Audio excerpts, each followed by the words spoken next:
Les vacunes són uns medicaments o productes sanitaris molt especials perquè s'administren a persones sanes, amb la qual per aquest motiu els requisits de seguretat són els més exigents que es demanen entre tots els productes sanitaris. Per aquest motiu, les vacunes han de passar unes diferents fases i fins que no s'han complert aquestes condicions d'eficàcia i de seguretat no es pot passar a la següent fase. Estem parlant d'unes fases que diem preclíniques, que són estudis que es fan a cultius cel·lulars o fins i tot experimentació animal, que serien les fases abans de començar a provar-les en humans. Una vegada aquestes fases estan superades, habitualment es fan amb dosis molt altes per provar també sobretot la toxicitat, i es comencen les fases que diem clíniques. A la fase 1 es fa sol amb unes desenes de pacients. En aquesta fase el que es mira és sobretot la seguretat, els efectes adversos, i també es mira ja l'eficàcia, però estem parlant d'un grup reduït de persones. Quan s'ha passat aquesta fase, la vacuna és ben tolerada i té un mínim d'eficàcia, es passa a la fase 2. En aquesta fase la vacuna s'administra ja a desenes de persones, i en aquesta fase ja el que es fa és provar les diferents dosis. Es mira de provar si es requereix una, dues dosis, amb quanta quantitat cada dosis, per veure si aquesta producció d'anticossos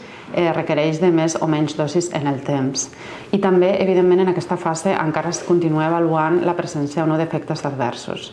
Si aquesta fase 2 és superada, passem a la fase 3. La fase 3 és quan ja s'administra la vacuna a grups molt numerosos un grup molt numерós de persones, habitualment són milers de persones.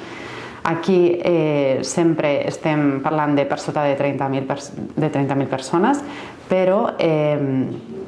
aquí el que estem avaluant ja és l'eficàcia sempre amb persones que ja estan exposades a la malaltia. Què significa això? Que són estudis que es fan d'una banda randomitzats amb doble cec. Això significa que a unes persones se'ls inocularà la vacuna amb la dosis que ja s'ha estudiat, que s'ha vist que és la més eficaç, i a un altre grup se li administrarà un placebo, de tal manera que ni la persona a la que se li ha administrat la vacuna ni el metge sap si ha rebut la vacuna o ha rebut el placebo, i han de ser persones exposades a la malaltia, o sigui, situacions normals. Per exemple, en el tema de la Covid, doncs seria un grup de pacients en un país on n'hi ha molta transmissió comunitària. Una vegada fet aquests dos grups i les persones exposades, quan s'ha arribat a un número d'infeccions que s'ha determinat abans, per exemple 50 o 100 infeccions, s'obre el cec i mirarem si d'aquestes persones que s'han infectat ha sigut més gran la infecció, que és el que és esperable, en el grup que ha rebut el placebo comparat amb el grup que ha rebut la vacuna. I això ens donarà una eficàcia tant de protecció davant la malaltia com de protecció de tenir un Covid greu, perquè de vegades algunes vacunes també es protegeixen, no de tenir la malaltia completament, però sí d'arribar a tenir un Covid més greu. Aquí aquesta fase és molt rellevant. Habitualment en aquesta fase ja es fan publicacions també perquè tot el col·lectiu científic pugui analitzar i estudiar aquests resultats, i amb aquesta fase 3 ja totes aquestes dades passen a les agències reguladores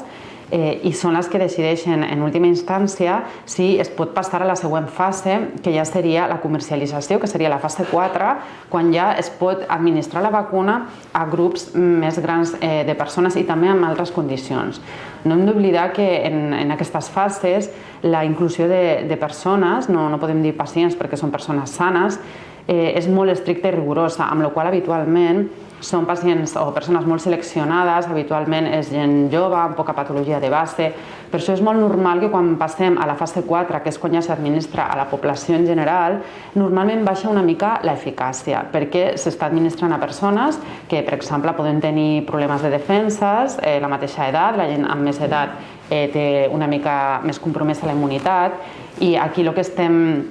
el que estem veient és l'efectivitat de la vacuna a la vida real, no? Una imatge ja més real perquè, insisteixo, ja es dona a grups més diferents de la població, ja s'incluïa també la població pediàtrica, les embarassades, etc. Hem de recordar que en aquesta fase, quan ja s'està comercialitzant, en tot moment encara s'està fent aquesta farmacovigilància. De fet, l'estudi dels efectes adversos de la vacuna no para mai i dura tots els anys següents a la seva comercialització. En tot moment d'aquest procés, les agències reguladores estan a sobre i sempre aquestes fases es poden parar si es comencen a observar, per exemple, efectes adversos que no eren esperables o una disminució de l'eficàcia. És molt important que quedi clar que no n'hi ha cap vacuna que no hagi passat els requisits mínims d'eficàcia i de seguretat perquè es pugui arribar a aquesta fase 4 en la que, per exemple, en el cas del Covid estaríem parlant ja ara de la vacuna de Pfizer, que és en la que està. Hi ha una fase molt important també, que és la fase de producció. Cap vacuna es pot aprovar si no ha passat un rigorós i estricte sistema de producció que respecti que tots els lots siguin exactament iguals. Això vol dir que tu pots crear una vacuna i que en unes condicions ideals de manteniment, de conservació i d'administració, com són les dels assaigs clínics, tot surti bé, però evidentment aquestes condicions s'han de poder extrapolar a una producció, estem parlant de producció de milions de dosis. I això de vegades complica una mica la producció i pot tenir punts febles, amb la qual cosa també les agències reguladores sempre miren molt i estudien molt i s'ha de demostrar amb contundència que tota la cadena de producció respectarà que totes les vacunes siguin iguals i que es podran administrar i conservar, que és una de les coses que s'ha comentat molt amb el tema d'aquestes vacunes RNA que necessiten d'una conservació a menys 80 graus. Però és molt important que aquesta cadena de producció i també de manteniment de la vacuna fins a la seva administració al pacient sigui sempre en unes condicions ideals i que això es pugui mantenir i que sigui realista poder fer-ho i poder fer-ho bé. Amb la qual s'han de passar totes aquestes fases perquè s'aprovi una vacuna. És veritat que amb el tema de les vacunes per la Covid ha sigut una carrera que no s'havia vist mai en la història, però també és veritat que estem en unes circumstàncies excepcionals que són les que estan una mica portant-nos en aquesta situació. És important remarcar també que el fet que s'hagi fet tot molt ràpid no significa que s'hagin saltat cap pas que hagi compromès la seguretat o fins i tot l'eficàcia de la vacuna. El que ha ocorregut aquí és, d'una banda, hi ha hagut una inversió milionària per part no sols de les farmacèutiques, sinó d'institucions, de governs, per part de facilitar en tots els sentits aquesta producció o aquesta investigació fins a la producció final de la vacuna en massa. I això és rellevant perquè, per exemple, quan de vegades costa incluir pacients en les fases, fase 1, fase 2, fase 3, això s'ha pogut fer més ràpid. També el fet que en la fase 3, que habitualment ha de ser multicèntrica, en el sentit que la vacuna també s'ha de provar en diferents contextos i amb la qual s'han d'incloure pacients de diferents països, sota diferents condicions, i això, el fet de tenir aquesta disponibilitat econòmica ha facilitat tot això i per tant l'ha agilitzat. També el que ha passat és que molta burocràcia que enllenteix molt passar d'una fase a una altra s'ha fet molt més ràpid perquè les agències reguladores han estat disposades a que la burocràcia ajudara a que això passés més ràpid. Per exemple, habitualment les dades d'eficàcia i seguretat es donen al final de cada fase i en el cas de la Covid el que s'ha fet és s'anaven diàriament enviant totes aquestes dades amb la finalitat de que l'estudi final dels resultats es pogués fer de manera, o sigui, no tot de cop, sinó de manera progressiva. Això també ha accelerat molt.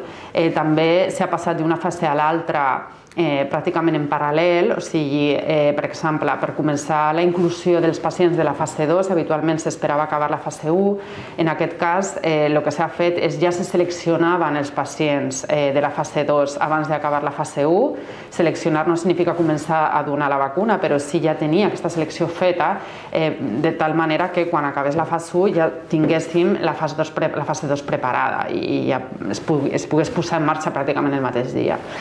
Tot això ha accelerat molt el procés de la formació de la vacuna o de les vacunes,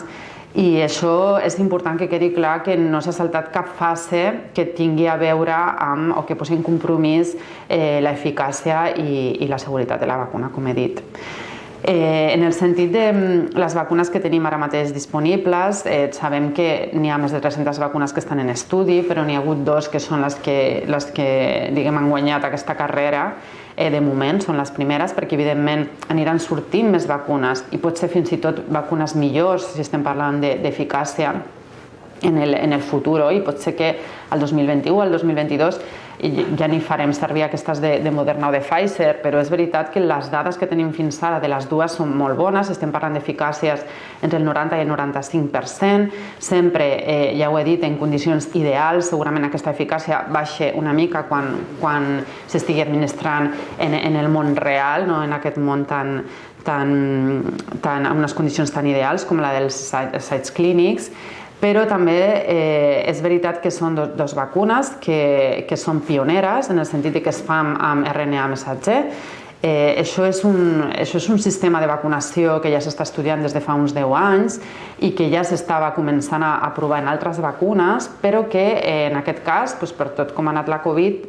finalment es començarà a fer a nivell poblacional. Ara, en aquesta pandèmia, seran les primeres que es comencen a fer servir, però que és un mecanisme que ja s'estava estudiant d'abans. Què té d'interessant aquest mecanisme? Habitualment les vacunes el que fem són, en les atenuades, inocular un virus que està, diguem, enllentit, atontat, li manca alguna ruta metabòlica, amb la qual està complert però no està actiu, però són virus que, per exemple, persones amb problemes de defenses no es pot inocular aquestes vacunes. Després tenim les vacunes inactivades, que són aquelles en les que el que s'inocula és una partícula, un tros del virus, i que el que fem és estimular el sistema immune quan el cos reconeix aquesta part del virus i crea anticossos. I després tenim aquestes vacunes, n'hi ha més tipus, però aquestes dues coincideixen que ambdues són amb RNA missatger. De fet, la paraula Moderna ve d'això, de RNA mode. Amb la qual cosa, què està portant aquest mecanisme? El que estem fent és donar les instruccions per crear anticossos. Això és molt novetós, és molt interessant, perquè el que s'està fent és inoculant la informació, el llibre d'instruccions per crear un tros del virus, que seria de l'spike, que és aquesta famosa corona o espícula que dona el nom al virus, i a la vegada, al nosaltres tenir aquest manual d'instruccions per crear aquest spike a dins, crearem els anticossos contra ell. De tal manera que quan ens tornem a exposar ja serem capaços de generar una resposta immune eficaç. Efectes adversos fins ara, els més prevalents han sigut lleus, del tipus mal de cap, una mica de febreta,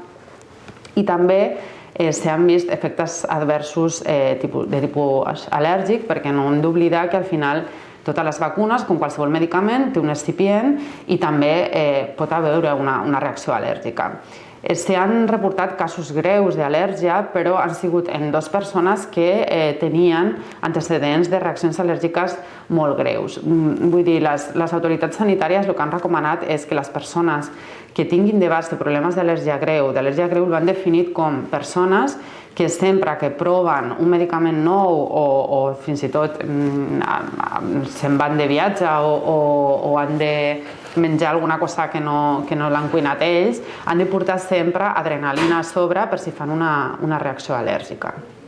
Vull dir, són persones que tenen malalties al·lèrgiques de base que són greus. És evident que quan comencem a donar aquesta vacuna a milions de persones, perquè ja he comentat que en aquestes fases d'investigació de la vacuna i d'aprovació de la vacuna sempre es fan amb menys de 30.000 persones, evidentment quan això puja i la donem a milions de persones, com ocorrirà, exponencialment sorgiran més efectes adversos. Això és clarament esperable. Però s'ha de tenir en compte que, aunque no tinguem experiència en aquesta vacuna en concret, des dels anys 50 tenim experiència en vacunes en general. Ara mateix n'hi ha 15 vacunes aprovades que s'administren als calendaris vacunals, que s'administren a milions de persones cada any i sense efectes adversos greus reportats. Què vol dir això? Que n'hi ha una experiència, un bagatge, i se sap que el 90% dels efectes adversos greus passen els 40 primers dies de l'aplicació de la vacuna. És veritat que sempre després n'hi haurà excepcions de lo que diem efectes adversos greus, raros, que ocorreixen 1 de cada 100.000 persones. Clar, en aquests casos necessitem més persones per veure aquests efectes adversos i ara mateix encara no ho podem dir si passaran o no passaran. Són relativament esperables i,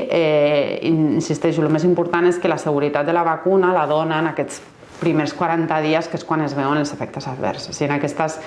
2 vacunes en concret que van més avançades, ja s'ha vist que aquests efectes adversos dels primers 40 dies en principi han sigut efectes adversos lleus i per això les autoritats sanitàries les han aprovat. Amb respecte a quin circuit passen les vacunes per poder ser aprovades, a part de totes aquestes fases, incloïda la possibilitat de la producció en massa, que han d'estar sempre supervisades per les agències reguladores, estem parlant de la FDA als Estats Units, nosaltres tenim l'EMA, l'Agència Europea del Medicament, i a Espanya l'AEMS, l'Agència Espanyola del Medicament i de Productes Sanitaris, aunque és evident que si la FDA aprova una vacuna,